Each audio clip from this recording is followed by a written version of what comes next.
I'm Jenny Stimson from the Neighborhoods Committee, and I welcome you to this program this afternoon. It's unusual for us to have a program at 1 in the afternoon, and I hope some other people will come by. Our guests this afternoon are from the Pike Place Market Foundation. Nick Sutton is the person who contacted me. I think he got the name from Joan Singler because, you know, she has such a connection to the market, Joan and Ed. But we also have with us Lillian Sherman and Jen Shelby, who have come up to share with us some of what happened in the market during COVID and how they were able to keep the resilience of the market. The other thing about the foundation is they'll help us understand that there's so much more that's happening in the market area to serve the community that's down there. So we welcome you and thank you for coming to tell your story. And I'm sorry that we don't have more people. We may attract more people as time goes by, Nick. Next year. Do you want to hold this where you are? Oh, thank you, Lillian. Thank you so much. It's so fun to see so many familiar faces and meet some of you. We know that the market has a very strong place in a lot of people's hearts. And so we just love coming up and sharing some stories about what's going on today and how you can stay involved in the market community. As Ginny said, the market is so much more than the fish and the flowers and the beautiful fruit that you see. It really is a community, and it was built that way 116 years ago. It's been part of this community. It has fostered community. It has been a gathering space. And so it is really the Market Foundation's joy to be able to live in that every day and to continue to build community. That's really what we're going to tell you about today. We don't have any bearing on streetcars and all those kinds of things. Those are brought to you by the PDA, the Preservation and Development Authority, and really they're the ones that manage all of the facilities and security and all the things in the market. We get to do the fun part, which is to interact with the people, especially the people that live, work, and play there that we call community. And so we're going to tell you a little bit about what we do, what we did do during the pandemic, as well as how that has moved us forward into what we're doing now. Very interesting, but Nick's going to start with just a little bit of history, and Joan's going to fact check you, just so you are aware of that. Yeah, this is like the most high pressure one of these we've done so far. Hi, I'm Nick. I was a tour guide in Pike Place for about a decade. I worked at the information booth down there for a couple of years, and for the last year, I've been fortunate to work for the Pike Place Market Foundation. I tend to talk very quickly. If I talk too fast, please tell me. If I start rambling, please tell me. Bring it together, Nick. So, I wanted to start off our conversation today with a little cursory look at the history of the market, because everything that exists in Pike Place today exists because of the unique context that is the market. Starting with the very beginning of the story. That's the remote right there. Good. So August 17th of 1907. So we have a Pike Place market because Seattle is, always has been, and likely always will be a boom town. In 1897 was the Klondike Gold Rush. We saw a huge population boom out here as a result of that. The trick with the gold rush, of course, wasn't to go up into the Yukon to mine the gold. It was to stick it out here in Seattle and mine the miners. This is why we know of John Nordstrom, right? So early turn of the century, we had about 80,000 people or so in Seattle. Roughly half of them were farmers. We had a strong agricultural base that was largely immigrant-based, a large Scandinavian population, French, Dutch, Italian, Chinese, Japanese, Sephardic Jews in the Eastern Mediterranean, people from all over. And our farmers were all laboring under this language gap situation. How are you going to do business if you can't speak the same tongue? So our first solution was middlemen. Warehouse owners along Western Avenue. These middlemen, they would buy the produce from the farmers around town, then turn around to sell it to the people of Seattle. Does that sound like a good idea, ladies and gentlemen? Yes. It was great. It was great, especially if you had a warehouse. Even better if you had friends with warehouses too. And sure enough, these warehouse owners, they started to work together. And they were increasingly accused of gouging the shoppers of Seattle, ripping off the farmers of Seattle, hiding things under floorboards and creating these artificial scarcities. Famously, between 1906 and 1907, the prices of a pound of onions in this city skyrocketed from 10 cents to $1. That's a time when a pair of shoes at Nordy's up the road was $2. That's like a $35, $36 pound of onions today. So we wouldn't stand for this, naturally, here in Seattle. We let loose the public outcry, answered in the form of the Pike Place Market, where we could come down, cut out those middlemen, and meet the producer. And meet the producer is the guiding credo of the market. It's the mission statement of the market. That's what it's all about.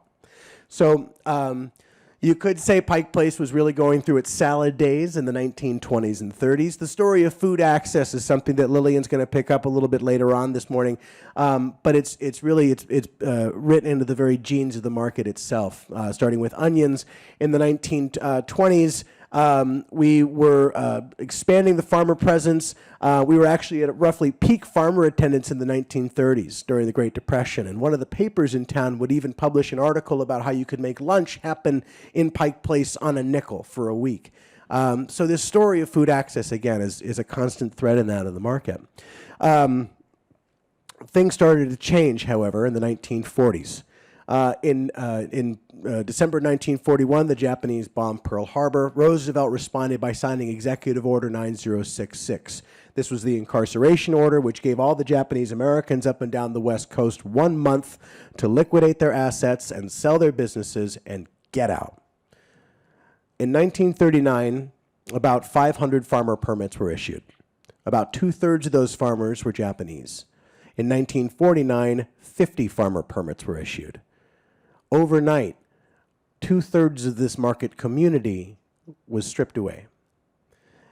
And the market, again, it's about relationships. It's all about associational life. So you come down for, 5, 10, 15. It's your first jumping off place from arriving in Seattle, and you suddenly make friends with your fish guy or your fruit guy or your cheese guy or person, I guess. Suddenly that human connection was stripped, and the market started to take a tumble. The 1950s came with the rise of suburbs. The 60s came with supermarkets, microwaves, refrigerators. Why shop outside, man? It's cold, it's wet. So in 1964, the city proposed demolishing Pike Place Market. The plan was to replace it with a series of 28-story skyscrapers. Man, we'd have some housing, some office spaces, some parking lots, a hockey arena for our hockey team that we just got. That's okay. And then something happened. The 1960s as well, that was, for my preservationists in the room tonight, the 60s was the dawn of the preservationist movement. Pioneer Square was the first major preservationist effort here in Seattle, and that was something where citizen activists proved that you could save buildings. A group of citizen activists would gather and rally around Pike Place Market under the auspices of a gentleman named Victor Steinbrueck.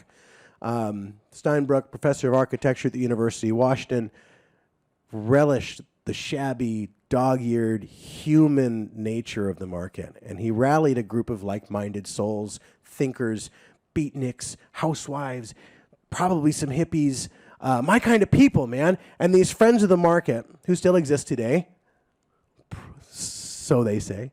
Just kidding. Joan's right over here. And I brought along, by the way, some brochures if you want to know more about the Friends of the Market, who still do things today. Anyway, the Friends, they started to pick up the fight in 1964 to save Pike Place from being torn down. And it didn't work. It didn't catch. Every thrust of the Friends was parried by the city, and things were looking pretty dire. And in the 11th hour, 1971, Victor and the Friends struck upon this brilliant new idea, was to pass a petition amongst the people of Seattle to list the market as a National Historic Site. This saved Pike Place. Today, Pike Place Market is the only National Historic Site in America that holds that status by a vote of the people. This is a people's market. Everything that exists in the market today exists because of this human context. So, there's Victor on the left side there with his "Keep the Market" sign. This was actually another really interesting moment. The opposition, so the Friends were fighting to keep the market. The opposition came up with a really clever way of obfuscating that with their slogan of "Save the Market." And suddenly it became this question of, let's save the market by, tearing it down. Meanwhile, the Friends were all about preserving it, keeping the market as it is. So 1971, Pike Place, as we knew it, really began to congeal. The market today has three major responsibilities. Number one is to keep farmers selling direct to people. Number two is to support marginal and small businesses. And number three is to support this downtown community of seniors, particularly seniors on low and fixed incomes. And this is where the Pike Place Market Foundation fits in. So with that, Lillian, I'd love to give you the floor. And here you go. Before you flip the slide, you can see on the 50th anniversary, just a couple of years ago, Como TV News helped us create this documentary. It's still on our website. Joan can send you right to it.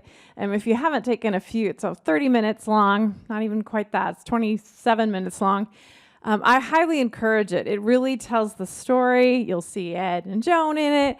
It's really a beautiful replication of the story. And so we were thrilled that that was able to happen to tell that story. So now, here we are, again, more than 250 small businesses. We call them the stores with doors because they can close their door and walk away. We have over 160 artists, which we call the day stallers, which come in every day, set up, sell, walk away every day. We have about 73 farmers, and we have a little over 450 residents in a number of buildings. I think it's 7 buildings. So, as Nick mentioned, the 3 primary missions of the market. 10 years after it was saved from the wrecking ball, Ronald Reagan took office, and a lot of the money for the social safety net was taken out of the system. And the PDA, the Preservation and Development Authority, which operates the market, knew that they needed to create some sort of arm, some sort of friends of, that would help them raise awareness and resources from the outside world. And so in 1982, the Pike Place Market Foundation was born, and that is exactly what we do. We go out and talk to the people and make sure that you understand there's a way that you can participate in the Pike Place Market and support the community. And so that is what we do. We work on nurturing a thriving market community. We were telling the earlier crowd about our pigs. They are the most known employees that we have. Rachel is the one that stands on her feet, and Billy is the one that sits up on the new market front. And she sits, and her name is Billy. They are both piggy banks, of course, brought to you by Georgia Gerber, who is her sculptor. They arrived after Shirley Collins, who was the founder of Sur La Table, was one of our first board members. And she was like, you know what, we've got to find a way to let anybody who comes into the market realize that they can also contribute to the foundation and the people. And her idea was to make sure that somehow we slipped a little magnet in everybody's pocket and the money would come flying out into the pig. The pig part stuck, the coins didn't. But between the two of them, they raise between $15,000 and $20,000 a year in small change and bills. And they also serve as our pig philanthropist friends. We love them. So as we mentioned, there are 5 social service agencies in the market, and then we also have a number of programs. So I'm going to take you through the agencies. This is our little map that shows you all the different things that are available in the market. We have, I was going to say it's flat. Senior housing, senior center, and we have a food bank that's attached to that. They're a similar organization. We have the Neighbor Care Health Clinic. We have a Pike Market Child Care and Preschool. We have a Heritage House Assisted Living. Those are the 5 agencies that you can visit in the market. They each run themselves, except for, well, Neighbor Care is part of a larger group. The senior center and the food bank are connected, and the Providence is Heritage House's parent company, and the preschool stands alone. But any of those have opportunities to volunteer. They have opportunities to serve on their board. They have opportunities to participate in a number of different ways. Oh, look at Scott. It's got all the logos. I was going to say, it says animation. Look at it. They're flying in there.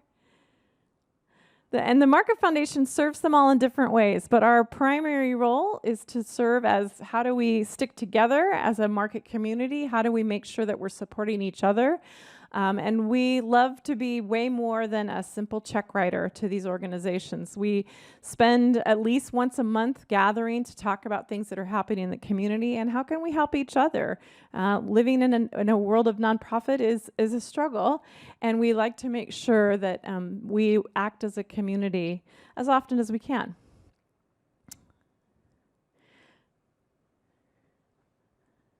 All right. I'm going to talk about in 2017, we're just about to celebrate our 6th birthday of the Market Commons. The Market Commons, as logoed right here, was created when the Market Front, our new little part, 2017 new, was able to come in. And do I want to show this video?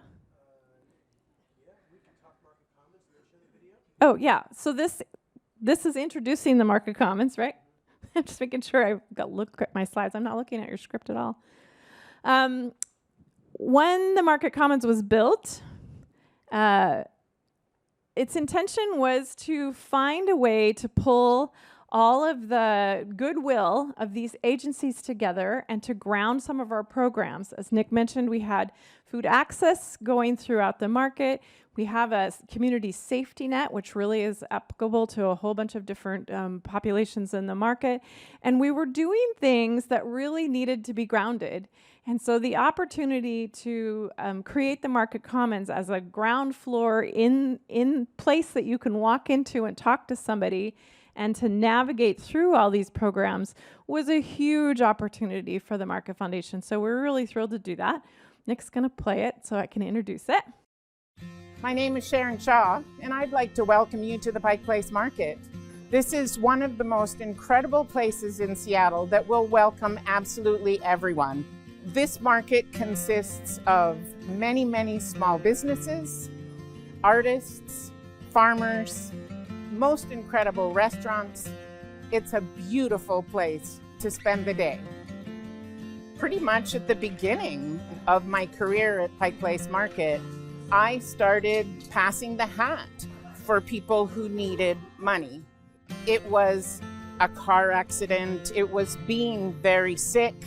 There were house fires. It was the personal, this just happened today. Oh my gosh, what am I going to do?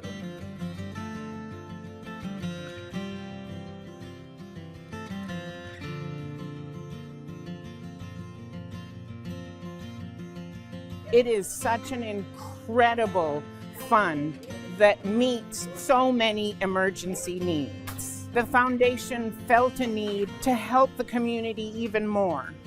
And that is when the Pike Place Market Commons was born. At the Market Commons, we help anyone who is in need of services or resources, whether it's housing resources, utility assistance, anything that'll help a person to get back on their feet and for them to be in a better place.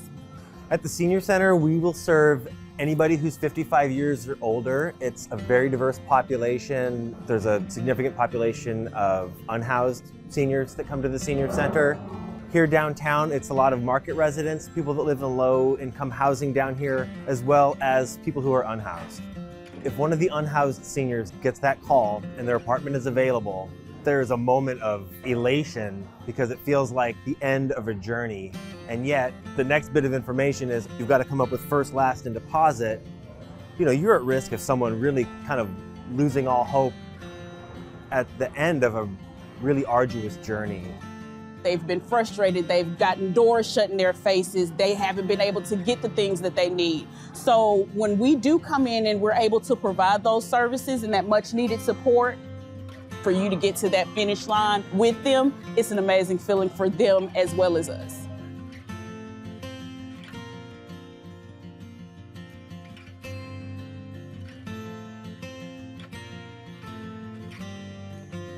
We have all the basic resources that people need to be successful. And we try to make sure we're reaching out, making sure that our partners, we're on the same page, so we feel comfortable to hand off a client to our partners.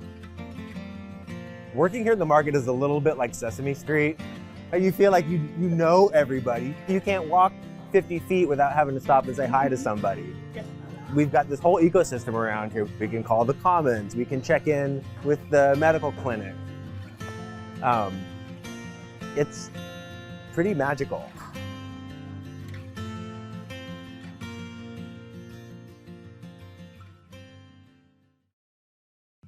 It really is pretty magical. And one of the things that I think was the biggest aha moment for me was as we were conceiving of all of this, to find the research. We're going to show you the wheel here in a minute. The CDC, the Kaiser Family Foundation, started doing all this research on what does it take in your life beyond a doctor visit to make you healthy? What do you need?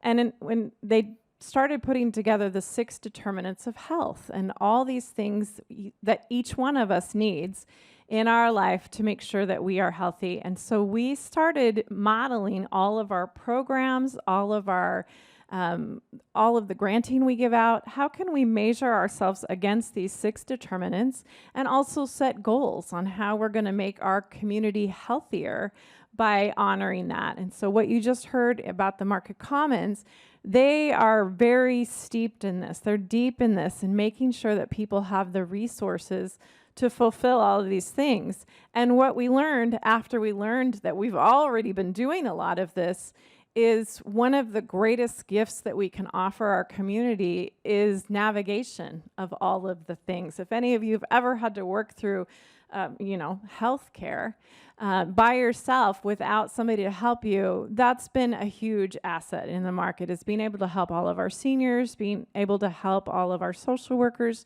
really navigate systems. And so that's the primary thing that we love about centering our mission into the healthy community model, but also having navigators that help the people understand that it takes so much more and how they can access it. I have it. So all this was in place in 2017. We had just gotten started. The Market Commons was really doing great work, and the wonderful coronavirus hit us. And the market, being the picture of everything, good, bad, and ugly, hit the front page all over the country on what we were going to do and how empty the halls were and all this kind of stuff. And so we realized that we needed to take a totally different kind of action. We worked with all of our partners to figure out not only what an emergency response on the ground would be, but what do we do with 450 seniors that are living there if they couldn't interact with the services as they were planned? So there was a lot of emergency things that happened on the ground with our partner agencies. But as we got a few months into it, we realized it was going to be a totally different financial picture for every pocket of the market as well. Our small businesses were getting aced out of all the different things that would pop up, like Amazon's giving $10,000, go, That didn't work for our community in most ways. So the Market Foundation decided, let's circle the wagons and figure out how we're going to fund it differently. And we created the Power of Pike Place, which really allowed us to think differently over the next couple of years. We were anticipating it taking 2 or 3 years, and what we were able to do has had even longer term legs than this. But we have created a number of things out of this, including a small business recovery fund, a safety net that was even more robust for the workforce in the market, and social service and emergency granting programs. And all of that was built on our wheel of social determinants, but it also allowed us to really branch out and serve the community in a totally unique way.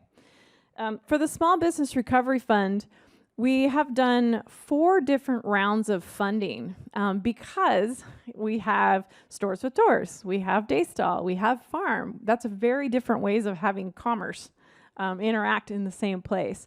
And so they had very different needs. The stores with doors, they closed, right? They had to figure out how to keep their workers. They had to figure out what to do about their rent, what to do with their inventory, all those kinds of things.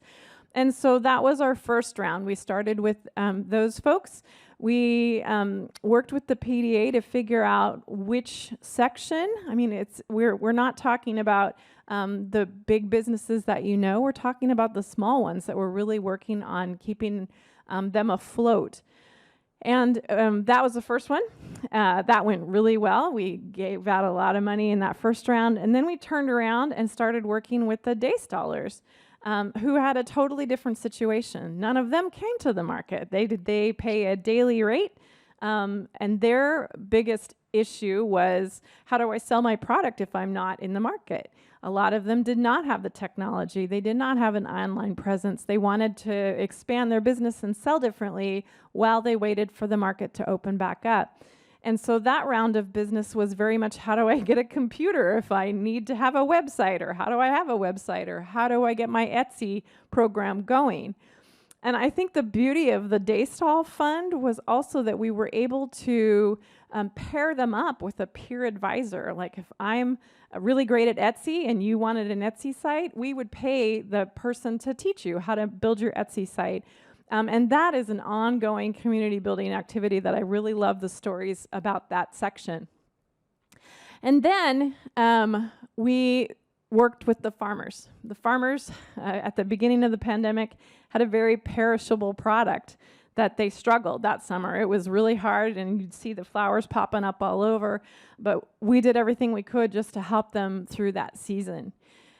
In every one of these granting systems, we've had a feedback loop. Tell us how it went. Tell us what to do differently. And the one round of farmers was the most impactful. I still love the stories that come out of that, because they said, you know, it was great that you helped us in the moment, but what would be even more helpful is if you helped us in the planting season, help us get ready to expand our businesses in the spring. And so the last grant we did, this is another video, FYI. The last round we did was just this last fall. And the stories about that were how do we expand the availability of seeds and bulbs? Because if you remember what happened after the initial pandemic, supply chain issues, the price of bulbs went through the roof. There was all kinds of things that were really squeezing the margins of our farmers.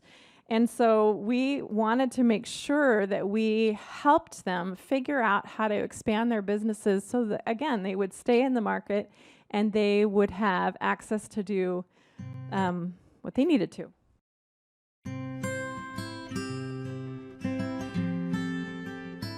In March of 2020, when much of Seattle and the businesses in Pike Place Market were shut down from the COVID-19 pandemic, we were able to quickly launch a small business recovery fund to support the market at a time in need. Since we knew the impact of the pandemic would last multiple years, we worked in phases to support various aspects of the market when their time was needed. Most recently was the farmers. My parents have been farming on this land for 35 years. There's so much that goes into growing a single flower and that people really don't understand. I mean, you have to start from a seed, you have to germinate it, plant it in the field, fertilize it, and you hope for good weather. Sometimes you get hail, sometimes you get hard rains, sometimes you get frost or excessive heat. It's a hard business, especially for small farms, because we don't have crop insurance. The seed and bulb grant was a great help to our farm. The amount that each farmer received may have seemed insignificant, but for small farms like ours, it's a very significant amount of money. It allowed farmers like ourselves to invest in more bulbs and invest in more seeds. 3 years ago, we had a COVID and we lost everything. And this year, we had a grant to help. It helped a lot. When the pandemic shut all the markets down, all the flowers just rotted and stayed at the farm. What the grant did was that allow me to order bulbs, and as early as late February, Mom and Dad should have fresh flowers to sell here. We farming is not easy job. We can't stop it. We enjoy working the farm. The spring coming, your hand need to touch the dirt.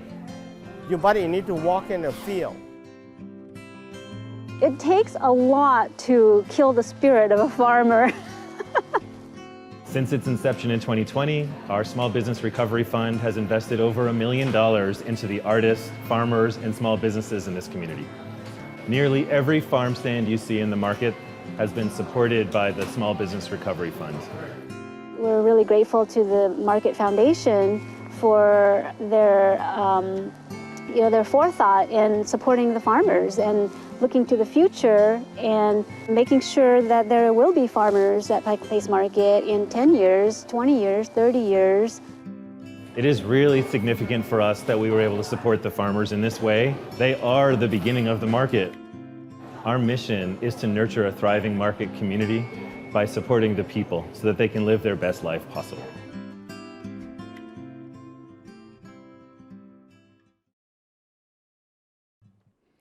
It's true. We were very, very inspired by the farmers, and it is true. They were the beginning, and it is our mission to make sure that they thrive in the market. There are so many ways that they are squeezed in this current market, as I said, and so that's definitely a heart one for me.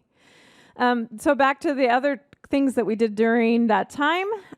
Residents, as you know, there was a moratorium on rent eviction, and we have a whole bunch of seniors in the market who are on pretty stable housing, if you will, but we had a lot of workforce that weren't. And so we were able to really come in and help a lot of our residents of really all different kinds of ages and specifics with $160,000 in rent relief. And that was a huge point in time, but over a lot of time, we have housed a lot of people. We have really helped people get into housing, stay in their housing. That's a big one for us as well, because it is so important to the community to stay as stable as possible, and housing is a big one in that. Food access, as we mentioned from our core, it's been an issue, a really strong issue for us. We worked very closely during this time frame with our food bank to make sure that they could stay healthy and open. And some of the best stories that I love from them, they really, like, every single resident in the market got a shelf-stable box of food once a month from the food bank, delivered by a combination of housing and our common staff. And then if they weren't able to cook the food in their box, we partnered with Fair Start to bring in created meals so that they could also have those foods. What it has meant for the food bank going forward, the donation stream completely dried up during that time, and they had to learn purchasing. They had to really understand the nutritional value of a bag increases a lot when you can purchase the things that you want to put in it. And that was a high value to their customers. They loved getting a bag that was full of really great food and produce from the market. So they not only were able to completely flip their model to be more purchased and more nutritious, they also had a massive increase in their home delivery that stuck to this day. And they really thought about their customers. They thought about their staff. They were able to, instead of having a whole new crew of people volunteering each day, they hired some staff, and their operation is much smoother and much healthier now. So I think that the food bank and our access to food was one of the lessons that we want to hold on to going forward. We don't love that so much junk food comes through the donation stream, and they learned what the customers are really wanting and what's valuable, and they've held to it. And I've really appreciated that about what we've learned about food. So all of our agencies experienced the pandemic in a different way, and the preschool was the only one that had to close fully. Right behind the preschool is the assisted living, which didn't close, but they closed to everybody else. They were one of the first places to shut down and lock themselves in. And so each of those agencies had a different response, and the Market Foundation was able to really learn from them. What are your needs? There was a lot of unbudgeted expense during that time that was a make or break for a lot of these agencies, especially a preschool that had to close for 4.5 months and retain their staff. So we were thankful that we were able to come in with some unrestricted funding to help them, particularly for those unbudgeted needs to keep them afloat and going. And at the same time, we were able to finally finish our beautiful new playground, which was in progress well before the pandemic and got very much stuck. Is this my cue to give it back to you? This is a picture that always makes me laugh. So just last year, the Market Foundation was able to turn 40 years old. We were pretty excited about that. We knew that one of the best ways to celebrate was to bring back one of the things that people remember most about the Market Foundation, and that is the Pigs on Parade. We did that twice. We did that in 2001 and in 2007. And if you remember this era in downtown Seattle history, we had fiberglass pigs kind of all over town. Different artists decorated them, and they're beautiful. And Nick was able to really call up a whole bunch of pig owners and say, hey, does your pig want to come back to the market? And so we had 40 pigs come back to the market. It was a lot of fun. This was one day and almost exactly a year ago where we had 40 pigs on the cobblestone again. And it was really fun to see. This was Ruby, who 40 years is your Ruby anniversary. So Ruby was the star of the show, and people loved seeing the pigs come back.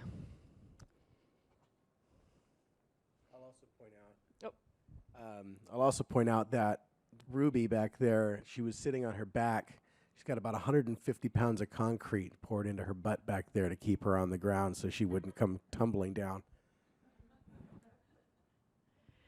So as you can see, we've learned a lot we created this commons, we created this new granting system, and it was wildly tested during the pandemic. But what we came out to in our 40th year was that we have invested directly $40 million into this community, and we've leveraged $148 million. And leveraged means we are often the ones called upon to do all of these activities for the agencies, building things, capital campaigns, all kinds of things that go directly into the project budget. And so we have leveraged that much more money for all of these projects still for the market. And so we wanted to make sure that we calculated not only the direct investments, but also the leveraged amounts, because it really is quite something. So again, our core, what we always want to pay attention to, still our heart, are these social services and these the people of the market, and how do we make sure they are absolutely served to our best ability. We want to maintain our affordable housing and making sure that the seniors that live within it and the people that live within it are well cared for. Heritage and preservation. We work very closely with the Friends on education as well as advocacy because it is a really unique place, and heritage and preservation has been at our mission core for as long as we can as well. I know you love this slide. Do you want to do this one? He loves this slide. I mean, what it comes down to is Pike Place Market is an intentional place. It's an intentional community. And this is a challenge. This is a challenge that's been given to us since 1907, since the very opening of Pike Place Market. And I just, on the market itself opened on a wet and rainy August day out on a recently boardwalked street that was Pike Place. By November, they had brought things into what's now called the main arcade. And when Thomas Revelle, the city councilman who proposed this idea in the first place, opened up the market that day, he pointed out that it's for us to defend, to protect, to uphold. and that the purpose for which this market was created be religiously adhered to. This is our challenge, and it's just incredible to see the ways in which the people of Seattle refill our cups and renew our vows with this place. Whether it's the support that came in the big levy right after the 2008 financial recession, whether it's the incredible amount of support, the way that the market has continued to be this bright spot in the middle of the downtown core over the last 3 years as well. It's because of this intention and love that so many of us have for this place. So with that, the market is a porous place. It's an accessible place, and it's designed as such, and it's an intentional place as a result of that. So I've got some information for you all. We really appreciate you taking some time out of your day and spending it here in the room with us and learning about what we've been working on. So really, I mean, let's face it, the best way to experience the market, folks, is experience the market. So I've brought along some coupons today. If anybody wants to join me at any point for a 1-hour behind-the-scenes tour, I'd love to have you here. I'm happy to give you some of that. We've got some big things in the works in the market, generally speaking. Right now, the market PDA, who run the market and trust for the people of Seattle, are working on a big, ambitious 50-year plan. So I've brought along some little flyers where you can follow the links here on the flyer to find out more about that plan on their website. There's also a grassroots companion site that's been created for that official website. There's Sunset Supper, which was like 2 weeks ago. We got to kill that slide. And then we've also brought along, we just a week or two ago released our annual report for this year. If you're interested in knowing a little bit more about what we're up to these days. Some of you also grabbed a copy of our Pigtails newsletter. I've got more of those for you here too. But with that said, I know the real reason so many of you showed up today was for the prize basket. And what do you think? Shall we do a drawing? Oh yes, this is so. Just to recap, I've got we've made a prize basket. It's wonderful. There's a poster. There's a T-shirt. There's a $50 gift card for Socio's Produce. There's some Chucker cherries. There's a Starbucks card. Who knows what other goodies you might find in here? I've forgotten, quite frankly, what all I put in here this morning. So with that said, if anybody else would like to sign up, please raise your hand. Jen will come around and collect your name. And seeing none. Jen, what's our number range? 1 to 18. I love that. Pick a number between 1 and 18. Did you pick a number? I do. Okay. 9. All right, Joan picked number 9. Say it again. Pat Decker. Hooray, well done. Good job, Pat. Way to go. You won the prize. Oh, my goodness. Don't feel like you have to share, although if you want to. At this point, thank you all once again so much for coming out. Thanks for your attention today. Lillian, Jen, myself, will hang out and answer any. Questions. Right, questions and answer. We could ask some questions and answers at this point. So I wanted to open up the floor. If anybody has any burning questions or even smoldering questions, this is a great time. Thank you, Joan. Love you, Joan. You're awesome, Joan.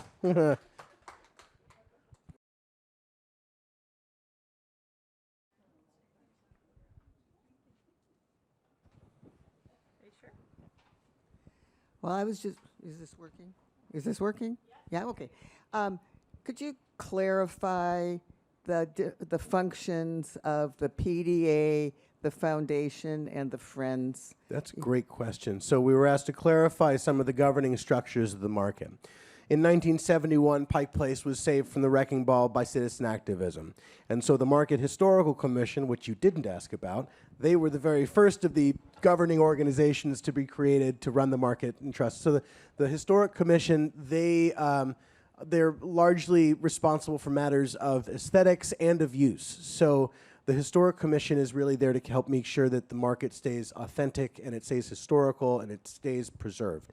They have say over, signage or what you paint your shop or even what kinds of businesses can come into the market. So they are the fundamental way of ensuring that we're never going to have a Pike Place McDonald's, for instance. So that was 71 that the Historic Commission was created. They're a branch of the Department of Neighborhoods is who they feed up to. Then there's the Market PDA, which stands for Preservation and Development Authority. Also, it's a unique thing. Usually a PDA is a public development authority. This was the first Preservation and Development Authority. I know it's a minor I think it's awesome. Anyway, the PDA, they run the market in trust for the people of Seattle. They're the landlords of the market. They take care of leasing. They take care of janitorial services. They take care of keeping the lights on for the market. It's a staff that's all helmed by a council of 12 volunteer council people. 4 of those PDA counselors are appointed by the mayor. 4 of them are appointed by the existing PDA council to keep some institutional awareness. And 4 are elected democratically from the ranks of the Pike Place Market constituency, which you also didn't ask about. That's okay. The market constituency, because again, the market was saved through these grassroots means, the constituency is a way for anybody in Seattle to have a say in how the market is governed. It's open to anybody who's 16 or older, likes the market, and pays $1 in annual dues. And so 1/3 of that PDA council is democratically elected from their ranks. The Friends of the Market, let's back up. The Market Foundation we were kicked into existence when the PDA was no longer able to meet its charter obligations as a result of federal policy. So I think of what we do at the foundation as the conveners. We are the table. We've got what we call the 5 families, the service partners here who are doing a lot of that work. We're the mortar that helps keep the bricks together, is how I see it. And then there's, of course, the Friends of the Market, who still exist today. They do a lot of advocacy work. They're the market's guardian angels. You might have seen an article back in February was the fight with the Historic Commission, and this is something that the Friends of the Market really bird-dogged and kept an eye on it to make sure that there wasn't this inappropriate encroachment of power from the Department of Neighborhoods. The Friends, they also help bring art to the market. Back in the 70s, during the big renovation, after 30 years decline, we had to do a lot of work to fix up the market. So there was this beautiful moment called the Great Market Paint-In, where they put these large plywood boards in front of the corner market building down there. And so the Friends have actually just helped to get a triptych of those paint-in boards down in the market on display for the public. And then, of course, there's education as well. So the Friends do a lot of education things. One of the programs that we're working on right now, I say we because I'm lucky enough to serve with the Friends, is a series of lectures on market history for senior students, 50-year plus students at the University of Washington. So a lot of education, a lot of advocacy. I mean, the bottom line is this market needs us. And so there's all these opportunities. So I brought along, if anybody's interested in finding out more or getting more engaged with either the Friends, with the foundation, with any of the market entities, I brought along a number of different sign-up sheets for any of that stuff too. I know that was like the longest way to possibly answer your question. That's the way it works. I love it. So to sum it up, the PDA keeps the lights on of the market. The Friends of the Market are the guardian angels. The Market Foundation is the soul of the market. No big deal. Any other questions? Right in the back over here. Is there any way you could go back to your first slide? I want to know if those are chickens hanging in that picture. They were, yes. Are those chickens? I believe that was in the sanitary market building. The sanitary market building was built in 1910. Yes, look at those. They're all chickens? All chickens, all the time. Oh my. Thank you. Right over here. Let's see, there's a laser on here. Look at right here, yes. So this would have been in the sanitary market. Corned beef, sausage. Sanitary Market got its name in 1910 because it was the first building in Pike Place to feature non-porous floors. Pretty cool stuff. I mean, you could just hose them off. Yeah, exactly. It housed the creamer, so they had to be able to hose it down every night. Exactly. So like Ed is saying, this is long before supermarkets as well. People had to go there to get all that chicken and stuff. They're beautiful. I've heard stories of the great chicken wars, people dressing up their chickens in the market and having aesthetic competitions. Any other questions? This side of the room? I got a laser pointer. Right over here. Yeah, let's go. Let's dig into it.